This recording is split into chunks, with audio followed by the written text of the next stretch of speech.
ದೇವರು ನಮಗೋಸ್ಕರ ತನ್ನ ರಕ್ತವನ್ನು ಸುರಿಸುವುದರಿಂದ ನಮ್ಮ ಅಪರಾಧಗಳು ಮತ್ತು ಪಾಪ ಪರಿಹಾರವಾಗಿ ನಮಗೆ ಬಿಡುಗಡೆ ಆಯಿತು. ನಾವು ಒಂದು ದಿನ ದೇವರ ಬಳಿಯಲ್ಲಿ ಇರುತ್ತೇವೆ ಎಂದು ನಾವು ಏನು ಮಾಡಬೇಕು? ನಂಬಬೇಕಂತೆ. ನಾವು ಒಂದು ದಿನ ದೇವರ ಬಳಿಯಲ್ಲಿ ಇರುತ್ತೇವೆ ಎಂದು ನಾವು ನಂಬುತ್ತೇವೆ ಮತ್ತು ನೀವು ನಂಬಿದರೆ ದೇವರ ಮಹಿಮೆಯನ್ನು ಕಾಣುತ್ತೇವೆ ಅಂತ ವಾಕ್ಯದಲ್ಲಿ ತಿಳಿಯುತ್ತದೆ. ಕೊಲೊಸ್ಸೆ 3:3 ಅಧ್ಯಾಯ 2ನೇ ವಚನ.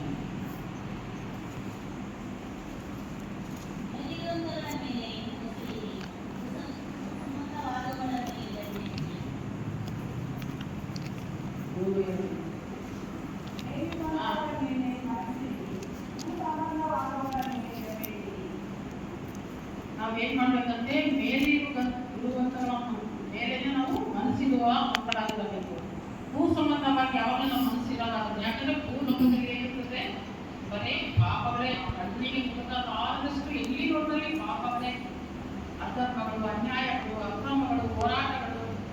ಅದು ಒಂದೇ ಒಂದು ಹೇಳ್ಬೇಕಂದ್ರೆ ಏನ್ ಮಾಡ್ತಿದಾರೋ ಜನರು ತಿಳಿದು ಮಾಡ್ತಿದಾರೋ, ಇದು ಯಾರೇ ಮಾಡ್ತಿದಾರೋ ಅದು ಗೊತ್ತಿಲ್ಲ. ಆದ್ರೂ ನಾನು ಅದನ್ನಾರು ಪ್ರಾರ್ಥನೆ ಬೆಳಗಿನ ಜಾವದಲ್ಲಿ ದೇವರೇ ಕ್ಷಮಿಸಬೇಕು ಅಂತ ನಾವು ಪ್ರಾರ್ಥನೆ ಮಾಡಿದ್ವಿ. ಆದರೆ ಬೇರೆಗಳಲ್ಲಿ ಮಾತ್ರ ನಾವು ಯಾವಾಗಲೂ ಮನಸ್ಸಿನ ಮಕ್ಕಳಾಗಿರಬೇಕು. ಕೆಳಗಿನ ಲೋಕದಲ್ಲಿ ಏನಿಲ್ಲ, ಎಲ್ಲ ವ್ಯರ್ಥದ ಕಾರ್ಯವೇ. ಈ ಲೋಕದಲ್ಲಿರುವ ಪ್ರತಿಯೊಂದು ಪ್ರಸಂಗದಲ್ಲಿ ಹೇಳಲ್ಪಟ್ಟಿರುವ ವ್ಯರ್ಥದ ಕಾರ್ಯಗಳ ಇದು ಕೆಳಗಿನ ಲೋಕದಲ್ಲಿ. ಮೇಲಿರುವುಗಳಲ್ಲಿ ಯಾವಾಗ ನಾವು ಮನಸ್ಸಿಡುತ್ತೇವೋ ಅಲ್ಲಿ ನಮಗೆ ಆಶೀರ್ವಾದ ಸಿಗ್ತದೆ, ದೇವರ ಒಂದು ಆಶೀರ್ವಾದ ಇರ್ತದೆ. ಪ್ರತಿಯೊಂದರಲ್ಲಿ ನಾವು ಮೇಲಿರುವುಗಳಲ್ಲಿ ಮನಸ್ಸಿಟ್ಟರೆ ಮಾತ್ರ ನಮ್ಮ ಕುಟುಂಬಗಳಲ್ಲಿ ಆಶೀರ್ವಾದ ಅಧಿಕವಾಗಿರುತ್ತದೆ. ನಮ್ಮ ಎಂಥ ಕಷ್ಟಗಳು, ಹೋರಾಟಗಳು, ಇಕ್ಕಟ್ಟುಗಳು ಬಂದರೆ ಅವೆಲ್ಲವರಿಂದ ನಾವು ದೇವರು ಮೇಲೆ ಮನಸ್ಸಿಟ್ಟ ಕಾರಣ ಅವೆಲ್ಲ ಅದರಿಂದ ಬಿಡುಗಡೆ ಕೊಡ್ತಾರೆ.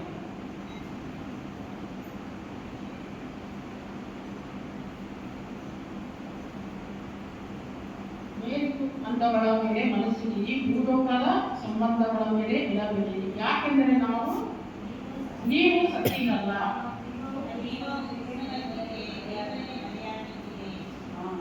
ನಾವು ಪಾಪದಲ್ಲಿ ಸತ್ತಿದ್ದೇವೆ, ನಿಮ್ಮ ಜೀವವು ಕ್ರಿಸ್ತನೊಂದಿಗೆ ದೇವರಲ್ಲಿ ಮರೆಯಾಗಿದೆ. ನಮ್ಮ ಮೇಲೆ ನಿರೀಕ್ಷೆಯನ್ನು ಉಂಟು ಮಾಡಿ ನಮ್ಮನ್ನು ಪ್ರೀತಿಸಿ ನಂಬಿಕೆಯನ್ನು ವೃದ್ಧಿಸುವಂತೆ ಮಾಡಿದ ವಾಕ್ಯಗಳನ್ನು ನಾವೇನ್ ಮಾಡಬೇಕಂತ ಅನುದಿನವೂ ದೇವರು ನಮ್ಮ ಮೇಲೆ ನಂಬಿಕೆಯನ್ನಿಟ್ಟು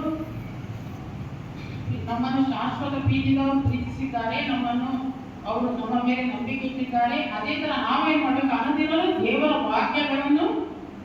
ದೇವರ ವಾಕ್ಯಗಳನ್ನು ಕೇಳಬೇಕು. ಅದರಂತೆ ನಾವು ವಾಕ್ಯದ ಅನುಸಾರವಾಗಿ ನಡೆದುಕೊಳ್ಳುವ ಮಕ್ಕಳಾಗಿ ಈ ಲೋಕದಲ್ಲಿ ಜೀವಿಸಬೇಕು. ಲೂಕ 18:20-23.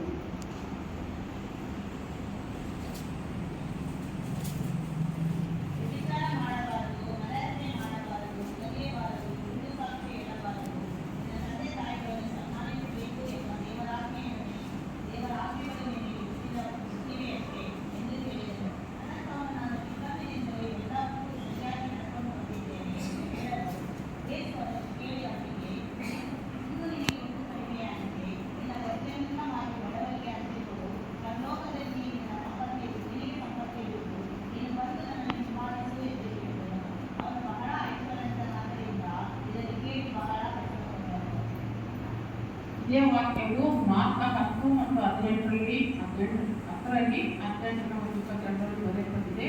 ಇಲ್ಲಿ ನೋಡಿದ್ರೆ ಒಂದು ಐಶ್ವರ್ಯವಂತನ ಏನ್ ಮಾಡ್ತಾನೆ? ಯೇಸುವಿನ ಬಳಿಗೆ ಬಂದು ನನಗೆ ಪರಲೋಕ ರಾಜ್ಯದಲ್ಲಿ ನಾನು ಸ್ಥಳ ಬೇಕಂದ್ರೆ ನಾನು ಏನ್ ಮಾಡ್ಬೇಕು ಅಂತ ಕೇಳ್ಕೊಳ್ತಾನೆ. ಅದಕ್ಕೆ ದೇವರು ಯೇಸು ಕ್ರಿಸ್ತನು ಏನ್ ಹೇಳ್ತಾರೆ? ನೀನು ಎಲ್ಲವನ್ನೂ ಬಿಟ್ಟುಬಿಡಬೇಕಾಗ್ತದೆ. ನಿನಗೆ ಐಶ್ವರ್ಯ, ಅಂತಸ್ತು ಇವೆಲ್ಲ ನೀನು ತ್ಯಾಗ ಮಾಡಿ ನನ್ನನ್ನು ಹಿಂಬಾಲಿಸಿದರೆ ಮಾತ್ರ ಇವೆಲ್ಲವರಿಂದ ನಿಮಗೆ ಬಿಡುಗಡೆ ಆಗ್ತದೆ. ನೀನು ಹಿಂಬಾಲಿಸಿದರೆ ಮಾತ್ರ ನಿಮಗೆ ದೇವರ ರಾಜ್ಯದಲ್ಲಿ ಸ್ಥಳವಿರುತ್ತದೆ ಅಂತ ಹೇಳ್ತಾರೆ. ಆದ್ರೆ ಆ ಐಶ್ವರ್ಯ ಏನ್ ಮಾಡ್ತಾನೆ? ಅವನಿಗೆ ಬಹಳಷ್ಟು ಐಶ್ವರ್ಯ ಇತ್ತು, ಅದನ್ನು ಬಿಟ್ಟು ಹೋಗೋದಕ್ಕೆ ಅವ್ನಿಗೆ ಮನಸ್ಸಿರ್ಲಿಲ್ಲ. ಆದ್ರೆ ಅವನೇನ್ ಮಾಡ್ತಾನೆ? ಆ ದೇವರ ಆ ಮಾತನ್ನು ಹೇಳಿದ ತಕ್ಷಣ ಮಕ್ಕಳನ್ನು ಸದಾ ಚಪ್ಪಗೆ ಮಾಡ್ಕೊಂಡು ಹೋಗ್ಬಿಡ್ತಾನೆ. ಯಾಕಂದ್ರೆ ಬಿಡಕ್ ಮನಸ್ಸಿಲ್ಲ. ಅವನು ಇಷ್ಟೊಂದು ಐಶ್ವರ್ಯ ನೆನಪು ಬರ್ಬೇಕು ಅಂತ ಅವನಿಗೆ. ಅವಾಗ ಅಲ್ಲಿ ಐಶ್ವರ್ಯ ಅದು ಹೇಳ್ತಾರೆ, ಸೂಜಿ ಒಂಟೆಗೆ ಎಷ್ಟು ದೊಡ್ಡದಾಗಿರೋ ಕಣ್ಣು ಮಾತ್ರ ಚಿಕ್ಕದಿರ್ತದೆ. ಒಂಟೆಗೆ ಸೂಜಿ ಕಣ್ಣಲ್ಲಿ ಬೇಗ ಹೋಗ್ಬೋದು ಐಶ್ವರ್ಯವಂತನು, ಆದ್ರೆ ಪರಲೋಕ ರಾಜ್ಯಕ್ಕೆ ಸೇರುವುದು ಅಸಾಧ್ಯ ಅಂತೇಳಿ ಇಲ್ಲಿ ನಾವು ವಾಕ್ಯದಲ್ಲಿ ನೋಡುತ್ತೇವೆ. ಅದಕ್ಕೆ ಅವನೇನ್ ಮಾಡ್ತಾನೆ? ನಾನು ಎಲ್ಲದರಲ್ಲೂ ಚಿಕ್ಕದಿಂದಲೇ ತಂದೆ ತಾಯಿನ ಸನ್ಮಾನಿಸ್ತೀನಿ, ಹಿರಿಯರನ್ನು ಸನ್ಮಾನಿಸ್ತೀನಿ, ಹೇಳಿರುವ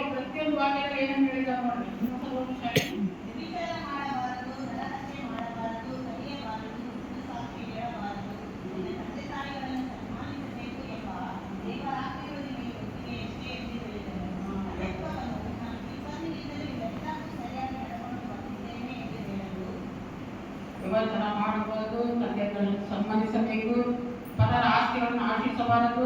ಎಲ್ಲವರಲ್ಲಿ ನಾನು ಚಿಕ್ಕದಿಂದಲೇ ಸರಿಯಾಗಿ ತಿಳಿದ್ದೇವೆ.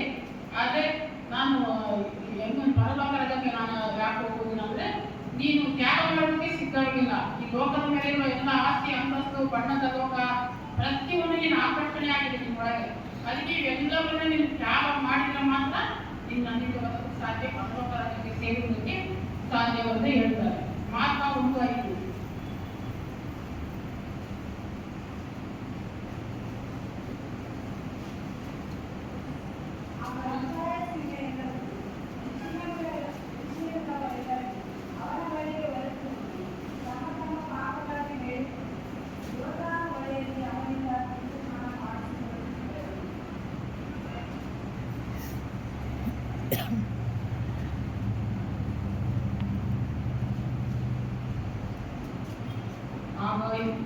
ದಯಾಸೀಮೆ ಎಲ್ಲರೂ ಯೆರೂಸಲೇಮಿನವರೆಲ್ಲರೂ ಆತನ ಬಳಿಗೆ ಹೊರಟು ಹೋಗಿ ತಮ್ಮ ತಮ್ಮ ಪಾಪಗಳನ್ನು ಹೇಳಿಕೊಂಡು ಯೊರ್ದಾನ್ ಹೊಳೆಯಲ್ಲಿ ಅವನಿಂದ ದೀಕ್ಷಾಸ್ನಾನ ಮಾಡಿಸಿಕೊಳ್ಳುತ್ತಿದ್ದರು. ರಕ್ಷಣೆ ಎಂದರೆ ಏನು? ರಕ್ಷಣೆ ಎಂದರೆ ಪಾಪದ ಪರಿಹಾರವೆಂದು ಅರ್ಥ. ನನ್ನ ಪಾಪಗಳನ್ನು ಯೇಸು, ನಮ್ಮ ಪಾಪಗಳನ್ನು ಎಲ್ಲವನ್ನು ಯೇಸು ಕ್ರಿಸ್ತನು ಹೊತ್ತುಕೊಂಡು, ನಮ್ಮ ಪಾಪಗಳನ್ನು ಹೊತ್ತುಕೊಂಡು ಮತ್ತು ಯೇಸು ನಮ್ಮ ದರಿದ್ರಗಳನ್ನು ಹೊತ್ತುಕೊಂಡು, ನಮ್ಮ ಶಾಪಗಳನ್ನು ಹೊತ್ತುಕೊಂಡು ಶಿಲುಬೆಯ ಮೇಲೆ ಅವರು ಬಲಿಯಾಗ ಮಾಡಿದರು. ಮತ್ತಾಯ 6:33.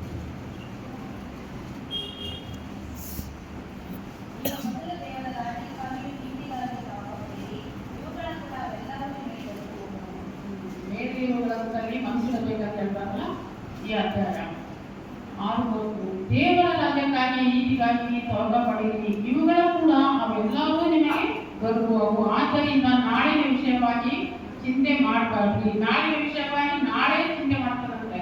ನಾವು ಚಿಂತೆ ಮಾಡುವ ಅವಶ್ಯಕತೆ ಇಲ್ಲ. ದೇವರು ಉಂಟು ಮಾಡಿದ್ದಾರೆ, ಅದು ಚಿಂತೆ ಮಾಡ್ತಾರೆ. ನೀವು ಚಿಂತೆ ಮಾಡಕ್ಕೆ ಹೋಗ್ಬಾರ್ದು ಅಂತ ಹೇಳಿ, ದೇವರ ರಾಜ್ಯಕ್ಕಾಗಿ, ನೀತಿಗಾಗಿ ನೀವು ಮೊದಲು ತ್ವರೆ ಮಾಡಬೇಕು. ಆಗ ಇವುಗಳ ಕೂಡ ಎಲ್ಲವನ್ನು ದೊರಕುತ್ತದೆ.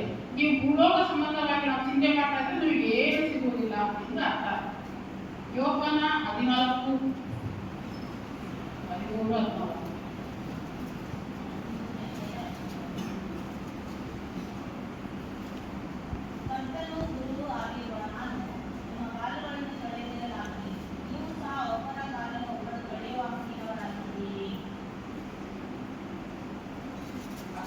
ಅಧ್ಯಾಯ 13.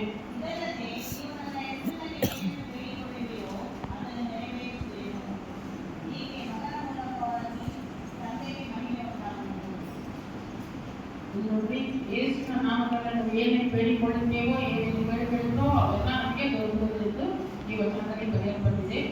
ಯೇಸು ಎನ್ನುವ ನಾಮದಲ್ಲಿ ಪ್ರಾರ್ಥನೆ ಮಾಡಿ ಕೇಳಿಕೊಂಡಾಗ ಮಾತ್ರ ನಮಗೆ ಬಿಡುಗಡೆ ಸಿಗುವುದು ಮತ್ತು ನಮಗೆ ಉತ್ತರ ಸಿಗುವುದು. ಯೇಸುವಿನ ನಾಮದಲ್ಲಿ ಮಾತ್ರ ನಮಗೆ ಉತ್ತರ ಸಿಗುವುದು.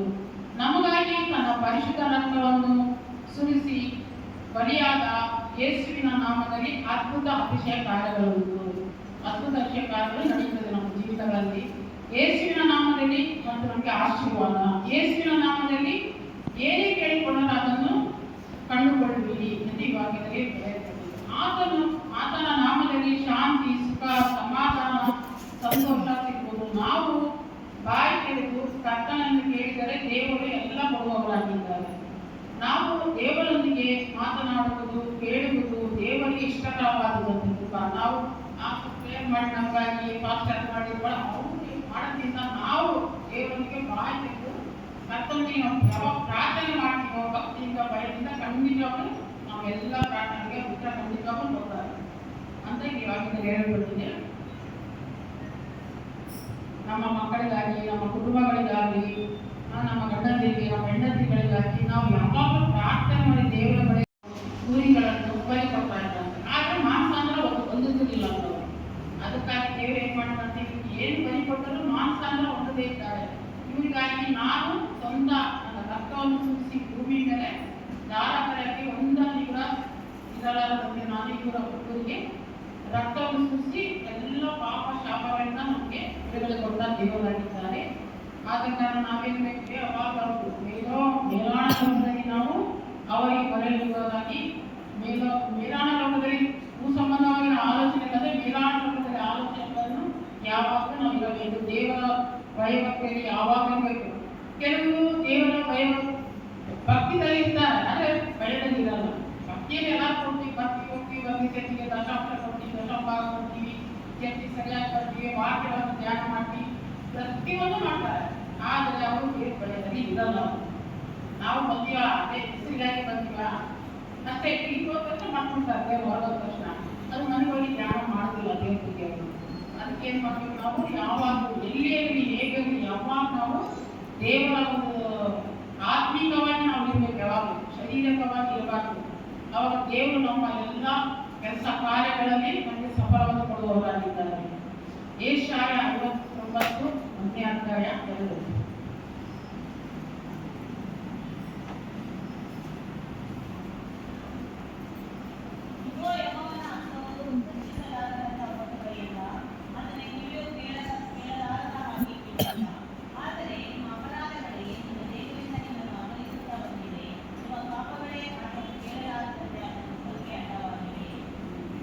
ಇಸ್ರಾಯೇಲರ ರಕ್ಷಣೆಗೆ ಅವರ ಪಾಪವೇ ಅಡ್ಡಿಯಾಗಿತ್ತು.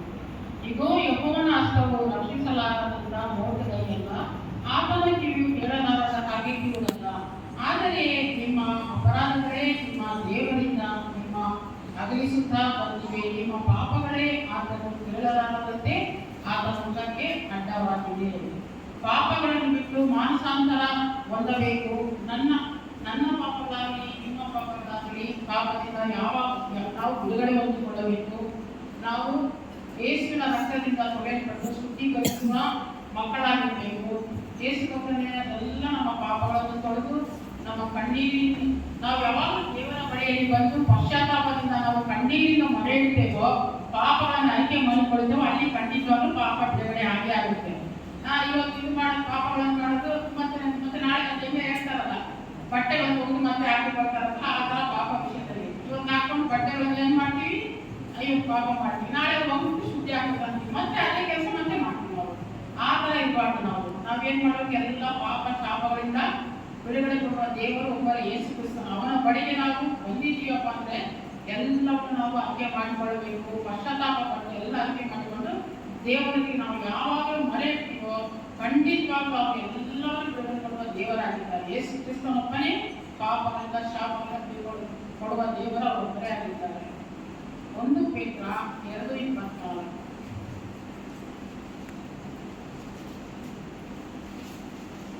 ನಾವು ಪಾಪದ ಪಾಲಿಗೆ ಸತ್ತು ನೀತಿವಂತರಾಗಿ ಜೀವಿಸುವಂತೆ ಆತನು ನಮ್ಮ ಪಾಪಗಳನ್ನು ತಾನೇ ತನ್ನ ದೇಹದಿಂದ ಹೊತ್ತುಕೊಂಡು ಮರಣದ ಸಂಭಾವನೆ ಏರಿದನು.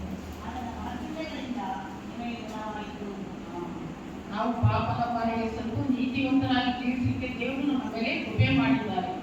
ಆತನು ನಮ್ಮ ಪಾಪಗಳನ್ನು ತಾನೇ ತನ್ನ ದೇಹದಲ್ಲಿ ಹೊತ್ತುಕೊಂಡು ಮರಣದ ಕಂಬಗಳನ್ನು ಹೇರಿದನು. ಆತನ ಬಾಸುಗಳಿಂದ ನಾವು ಗುಣವಾದೆವು. ಮರಣದಿಂದ ಎದ್ದ ಯೇಸು ಮನುಷ್ಯನಿಗಾಗಿ ತನ್ನ ದೇಹದ ಕಡೆಯ ರಕ್ತದ ಹನಿಯನ್ನು ಈ ಭೂಲೋಕದಲ್ಲಿ ಏನು ಮಾಡಿದ್ರೆ ಒಂದಾಗಿ ಸಹ ರಕ್ತ ದೇಹದಲ್ಲಿ ಇರಲಾರಂತೆ ಈ ಭೂಮಿಯಲ್ಲಿ ಸುರಿಸಿದರಂತೆ. ಅಂತ ದೊಡ್ಡ ದೇವರನ್ನು ನಾವು ನಂಬಿ ಬಂದಿದ್ದೇವಂದ್ರೆ ಅವ್ರು ಯಾವ ಥರ ನಮಗೆ ಎಲ್ಲ ಆಶ್ರಯಿಸಿದ್ದಾರೆ ಅದನ್ನು ನಾವು ಅನುಸರಿಸಿಕೊಳ್ಳುವ ಮಕ್ಕಳಾಗಿ ಒಬ್ಬರಲ್ಲಿ ಜೀವಿಸಬೇಕಂತ ನಾನು ಇಷ್ಟಪಡ್ತೇನೆ. ದೇವರ ಹೇಳಿದ ಒಂದೊಂದು ಸತ್ಯವಾದ ವಾಕ್ಯಗಳು ನಾವು ಪ್ರತಿದಿನವೂ ಅನುಕ್ಷಣವೂ ಪ್ರಾರ್ಥಿಸಬೇಕು. ಅದರಂತೆ ನಡೆದುಕೊಳ್ಳುವ ಮಕ್ಕಳಾಗಿ ಲೋಕದಲ್ಲಿ ಜೀವಿಸಬೇಕು. ಅವರು ಯಾಕಂದ್ರೆ ಮರಣವನ್ನು ಗೆದ್ದಂತ ದೇವರಾಗಿದ್ದಾರೆ. ಅವ್ರು ಏನ್ ಮಾಡಿದ್ದಾರೆ ಅಂದ್ರೆ ಮರಣದಿಂದ ಎದ್ದು ಮನುಷ್ಯನಾಗಿ ತನ್ನ ದೇಹದ ಕಡೆಯ ಪ್ರತಿಯೊಂದು ರಕ್ತದ ಹನಿಗಳನ್ನು ಭೂಮಿ ಮೇಲೆ ಧಾರಾಕಾರಿಯಾಗಿ ಸುರಿಸಿ ಮರಣವನ್ನು ಗೆದ್ದವರವರು. ಅಂತ ದೇವರ ಕಡೆಗೆ ನಾವು ಬಂದಿದ್ದೇವೆ. ಸೈತಾನನನ್ನು ಗೆದ್ದವರಾಗಿದ್ದಾರೆ, ಈ ಲೋಕದವನ್ನು ಅವರು ಗೆದ್ದವರಾಗಿದ್ದಾರೆ. ಅಂತ ದೇವರನ್ನು ನಾವು ಆಧರಿಸಿದರೆ ನಾವು ಎಂದವರಾಗಿರಬೇಕು, ಪ್ರಾರ್ಥಿಸುವ ಮಕ್ಕಳಾಗಬೇಕು, ಪ್ರಾರ್ಥನಾಗಿರಬೇಕು. ನಾವು ಯಾವಾಗಲೂ ಯೋಹಾನನು 19:17-18.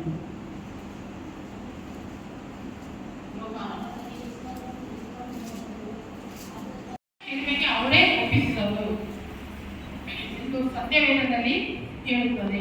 ನಮ್ಮ ಮೇಲೆ ಇಟ್ಟಿರುವ ಪ್ರೀತಿಗಾಗಿ ನನಗಾಗಿ ಮತ್ತು ನಿಮಗಾಗಿ ಶಿಲುಬೆಯಲ್ಲಿ ಮರಣ ಹೊಂದಿದರು. ರೋಮ 7:24.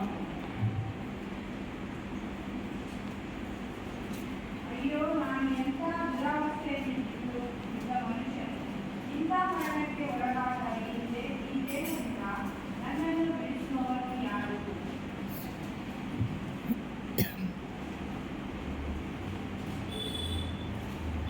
ಅಯ್ಯೋ, ನಾನು ಎಂಥ ದುರವಸ್ಥೆಯಲ್ಲಿ ಬಿದ್ದ ಮನುಷ್ಯನು, ಎಂಥ ಮರಣಕ್ಕೆ ಒಳಗಾದ ಈ ದೇಹದಿಂದ ನನ್ನನ್ನು ಬಿಡಿಸುವವನು ಯಾರು? ಇಂಥ ಮರಣದ ಶರೀರದಿಂದ ನನ್ನನ್ನು ಯಾರು ಬಿಡುಗಡೆ ಕೊಡುವರು? ಮತ್ತು ಸಾಲದಿಂದ ನನ್ನನ್ನು ಬಿಡುಗಡೆ ಕೊಡುವವರು ಯಾರು? ಇಕ್ಕಟ್ಟಿನಿಂದ ಬಿಡುಗಡೆ ಕೊಡುವವರು ಯಾರು? ಕಷ್ಟಗಳಿಂದ ಸಮಸ್ಯೆಗಳಿಂದ ಬಿಡುಗಡೆ ಕೊಡುವವರು ಯಾರು ಅಂದುಕೊಂಡಾಗ ಅಂತ ಸಮಯದಲ್ಲಿ ಏನ್ ಮಾಡ್ತಾನಂದ್ರೆ ಸೈತಾನ ಅದೇ ಬೇಕಂತ ಆ ಸಮಯವನ್ನು ಮುಂಚಾಗ್ತಾ ಇರ್ತಾನ. ಅಂತ ಸಮಯದಲ್ಲಿ ಸೈತಾನಿಗೆ ಏನ್ ಮಾಡ್ತಾನಂತೆ, ಇನ್ನೂ ಭಯಪಡಿಸ್ತಾನಂತೆ, ಹೆಚ್ಚಾಗಿ ಆತಂಕ ಪಡಿಸ್ತಾನಂತೆ, ನಮಗೆ ಸಮಾಧಾನವಿಲ್ಲದಂತೆ ಮಾಡ್ತಾನಂತೆ ಸೈತಾನ. ಅಂತ ಸಮಯದಲ್ಲಿ ನಾವೇನ್ ಮಾಡ್ಬೇಕು? ಎದರಬೇಡಿರಿ, ಧೈರ್ಯವಾಗಿ ಎತ್ತರಕ್ಕೆ ದೇವರು ಯೇಸು ಕ್ರಿಸ್ತನ ಏನ್ ಮಾಡ್ತಾನೆ, ಧೈರ್ಯಪಡಿಸ್ತಾನಂತೆ. ಅಂತ ಸಮಯದಲ್ಲಿ ಧೈರ್ಯವಾಗಿ ಇದ್ದೀರಿ, ನಾನು ಎಲ್ಲಾ ಇಕ್ಕಟ್ಟಿನಿಂದ ಸಮಸ್ಯೆಗಳಿಂದ ಬಿಡುಗಡೆ ನಿಮಗೆ ಮಾಡುವೆನು. ಎಂಥ ವೇದನೆ, ಎಂಥ ಶೋಧನೆಗಳು ಬಂದರೂ ಸಹ ಅವೆಲ್ಲಗಳಿಂದ ಬಿಡುಗಡೆ ಕೊಡುವವನು ನಾನು ನಿಮಗೆ ಎಂದು ಯೇಸು ಕ್ರಿಸ್ತ ನಮಗೆ ಧೈರ್ಯ ಕೊಡ್ತಾನೆ. ಕರ್ತನ ರೀತಿಯಲ್ಲಿ ಯೇಸು ಎನ್ನುವ ನಾಮದಲ್ಲಿ ನಮಗೆ ರಕ್ಷಣೆ ಮಾರ್ಗದಲ್ಲಿ ನಮಗೆ ರಕ್ಷಣೆ ಇದೆ, ಬಿಡುಗಡೆ ಇದೆ. ದೇವರಿಗೆ ಅಸಾಧ್ಯವಾದದ್ದು ಒಂದೂ ಇಲ್ಲ. ಅವರಿಂದ ಎಲ್ಲ ನಮಗೆ ಬಿಡುಗಡೆ ಇದೆ. ಅವರನ್ನು ಮೊರೆ ಹೋಗುವ ಪ್ರತಿಯೊಂದು ಮನುಷ್ಯರು ಸಮಾಧಾನವಾಗಿ ಜೀವಿಸುತ್ತಾರೆ ಲೋಕದಲ್ಲಿ. ಪ್ರತಿಯೊಂದು ಮನುಷ್ಯರು ಆಶೀರ್ವಾದದಾಯಕವಾಗಿ ಲೋಕದಲ್ಲಿ ಇರ್ತಾರೆ. ಫಿಲಿಪ್ಪು 4:6 ಮತ್ತು 7.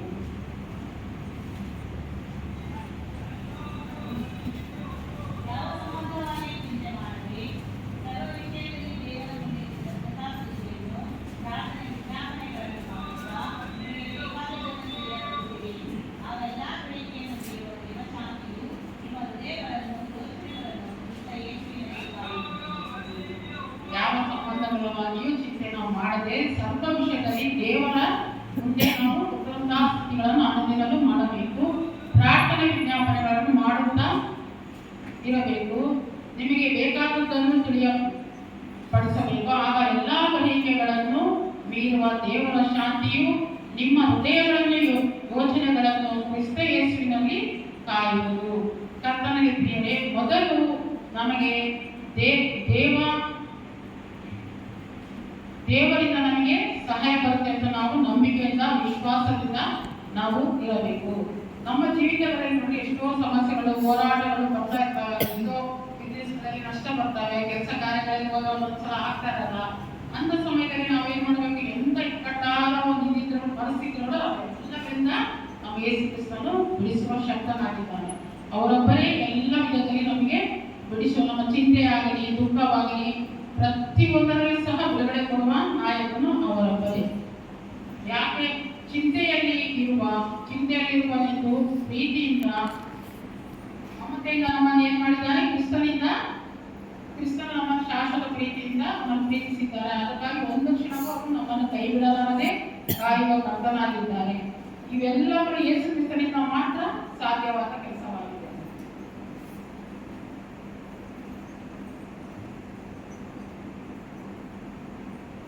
ನಮ್ಮ ಎಲ್ಲಾ ಚಿಂತಾಭಾರಗಳನ್ನು ಕ್ರಿಸ್ತನ ಮೇಲೆ ಹಾಕಿದ್ರೆ ಅವರು ಎಲ್ಲಾ ನೋಡಿಕೊಳ್ಳುವ ತಂದೆಯಾಗಿರುವುದು. ಮತ್ತೆ ನಮ್ಮ ಎಲ್ಲಾ ಪ್ರಾರ್ಥನೆ ವಿಜ್ಞಾಪನೆಗಳನ್ನು ಅವರ ಮುಂದಿಗೆ ನಾವು ತಗ್ಗಿಸಿಕೊಂಡು ಮಾಡಿದರೆ ಅವುಗಳಲ್ಲಿ ನಮ್ಮ ಎಲ್ಲ ಪ್ರಾರ್ಥನೆ ವಿಜ್ಞಾಪನೆಗಳಿಗೆ ಉತ್ತರ ಕೊಡುವ ದೇವರಾಗಿದ್ದಾರೆ. ನಮ್ಮ ಕರ್ತನು ಶಾಂತಿದಾಯಕನಾಗಿದ್ದಾನೆ ಮತ್ತು ನಮ್ಮೆಲ್ಲರನ್ನು ಪ್ರೀತಿಸುವ ದೇವರು ಆಗಿರುವರು. ನಮ್ಮ ಎಲ್ಲ ಅಗತ್ಯಗಳನ್ನೆಲ್ಲ ಅವರು ಸಂಧಿಸಿ ಪೂರೈಸುವ ದೇವರಾಗಿದ್ದಾರೆ. ನಮ್ಮ ಕೊರತೆಗಳನ್ನೆಲ್ಲ ಅವರು ನೀಗಿಸುವ ದೇವರಾಗಿದ್ದಾರೆ. ಮತ್ತಾಯ 9:11.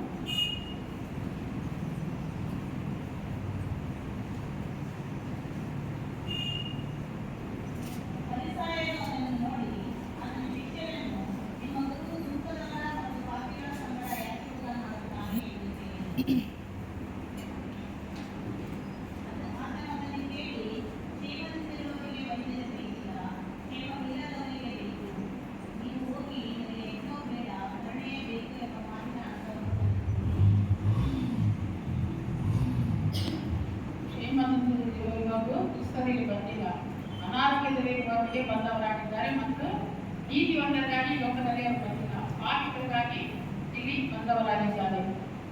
ಈಗ ನೋಡಿ, ನಾವು ಎಷ್ಟು ಸಲ ಹೇಳ್ತಾ ಇರ್ತೀವಿ, ಎಲ್ಲರಿಂದ ನಾವು ಯೇಸು ಕ್ರಿಸ್ತನ ನಂಬಿದ ಮಕ್ಕಳಾಗಿದ್ದೇವೆ ಎಂದು ವಿಶ್ವಾಸಿಗಳು ಹೇಳಿಕೊಳ್ಳುತ್ತೇವೆ ನಾವು. ಆದರೆ ನಾವು ಕ್ರಿಯೆಯಲ್ಲಿ ಆ ಥರ ಇಲ್ಲ.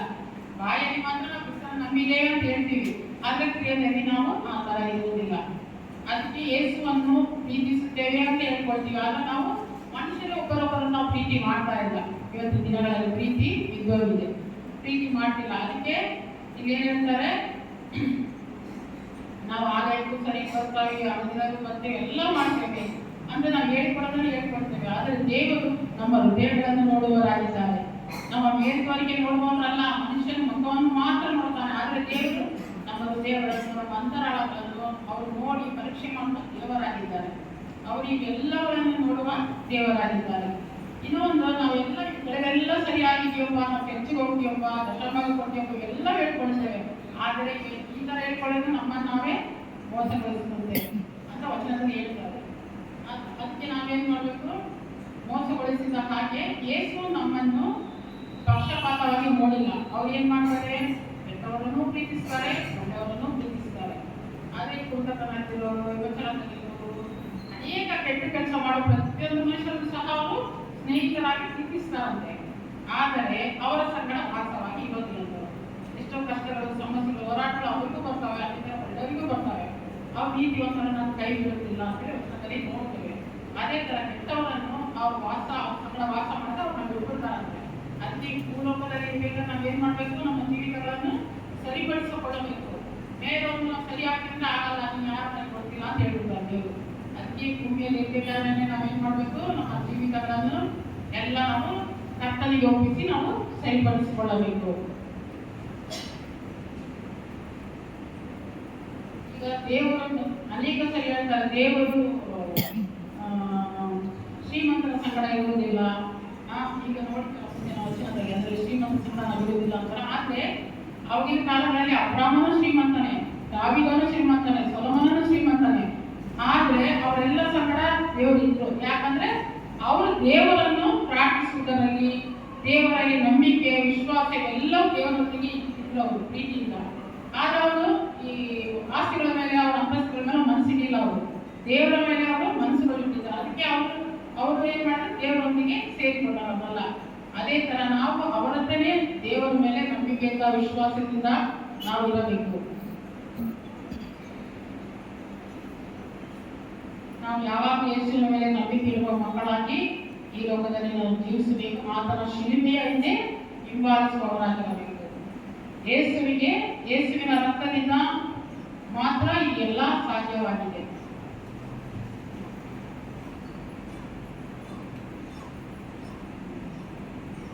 ಆತನ ಮರಣ ನಂಬುವವರಿಗೆ ಮಾತ್ರ ಪರಲೋಕ ರಾಜ್ಯ, ಆತನ ಮರಣವನ್ನು ನಂಬುವವರಿಗೆ ಮಾತ್ರ ನಿತ್ಯ ಜೀವ, ಆತನ ಮರಣವನ್ನು ನಂಬುವವರಿಗೆ ಮಾತ್ರ ಐಶ್ವರ್ಯ, ಆತನ ಮರಣವನ್ನು ನಂಬುವವರಿಗೆ ಮಾತ್ರ ಆರೋಗ್ಯ, ಆತನ ಮರಣವನ್ನು ನಂಬುವವರಿಗೆ ಮಾತ್ರ ಬಿಡುಗಡೆ. ನಾವು ಕಲ್ವಾರಿ ಶಿಲುಬೆಯಲ್ಲಿ ಆತನ ಮರಣದಿಂದ ಮಾತ್ರ ನಮಗೆ ರಕ್ಷಣೆ ಇದೆ. ರಕ್ಷಣೆ ದೇವರ ವಾಕ್ಯಗಳನ್ನು ಆಶೀರ್ವದಿಸಿ.